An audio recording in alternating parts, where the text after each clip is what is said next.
नियम 2009 में संशोधन किया है। भारत की नागरिकता से जुड़े नियमों में बड़ा बदलाव।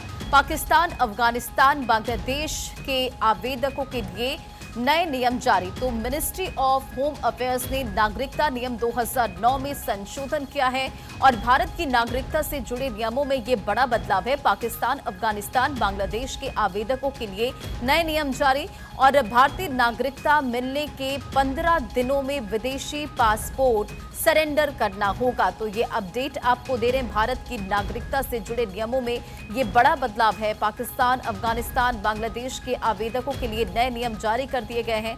तो मिनिस्ट्री ऑफ होम अफेयर्स ने नागरिकता नियम 2009 में संशोधन किया। पॉलिटिकल एडिटर अदिति नागर हमारे साथ जुड़ चुकी हैं। अदिति, भारत की नागरिकता से जुड़े नियमों में ये बड़ा बदलाव है। पाकिस्तान, अफगानिस्तान, बांग्लादेश के आवेदकों के लिए ये नए नियम जारी कर दिए हैं।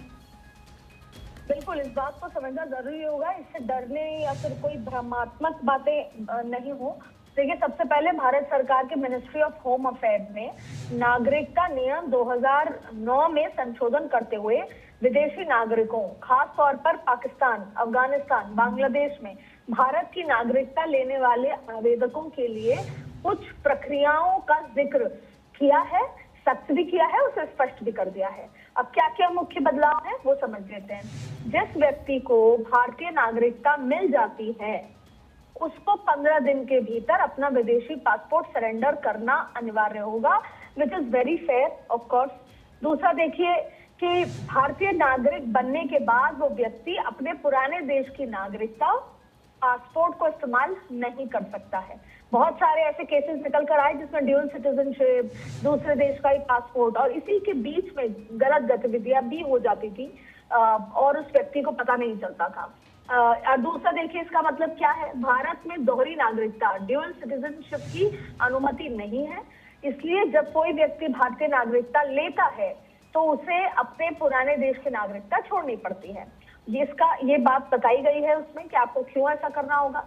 अब तक ये प्रक्रिया थी, लेकिन नए संशोधन में समय सीमा तय कर दी है। पहले भी इस बात का जिक्र था, लेकिन अब समय सीमा यानी 15 दिन के अंदर और अनुपालन के अधिक उसको और स्पष्ट बना दिया गया है कि आपको कैसे अनुपालन करना है और अनुपालन अगर आप नहीं करते तो आपके लिए क्या फाइन होगा या क्या खामियाजा हो सकता है। देखिए, अब किन लोगों पर असर होगा इस नियम का। खासतौर पे पाकिस्तान, अफगानिस्तान, बांग्लादेश पर असर होगा। बंगाल के लिहाज से बहुत महत्वपूर्ण है। कई लोग ऐसे हैं जो बांग्लादेश, दूसरे देशों का पासपोर्ट रखते हैं लेकिन बंगाल में रह रहे हैं और उनको बंगाल की भारत की सिटीजनशिप है, बंगाल में उनका वोटर आईडी है। देखिए, अगर भारतीय नागरिक के लिए आवेदन कर रहे हैं, विशेषकर जो दीर्घकालिक वीजा धारक हैं या धार्मिक उत्पीड़न के आधार पर आए अल्पसंख्यक समुदाय हैं या सीएए के तहत आवेदन करने वाले लोग हैं, सरकार का उद्देश्य यही है कि सरकार के मुताबिक नागरिकता प्रक्रिया पारदर्शिता बढ़ाएगी। इस नए नियम के साथ सुरक्षा संबंधी जोखिम कम करना होगा और साथ में एक व्यक्ति के पास एक ही वैध राष्ट्रीय पहचान सुनिश्चित करना, तो रिकॉर्ड और दस्तावेज को व्यवस्थित करना। तो ये तमाम बातें हैं। आखिरी यही इम्पोर्टेंट बात है कि नहीं करने पर क्या हो सकता है, ये अपने आप में इम्पोर्टेंट बात है। तो ऐसे में कानूनी कार्रवाई हो सकती है, नागरिकता प्रक्रिया में दिक्कत आ सकती है और दस्तावेज सत्यापन में समस्या आ सकती है और ये स्थितियां नागरिकों को परेशानी पैदा कर सकती है। इसलिए 15 दिन में आपको सरेंडर करना होगा।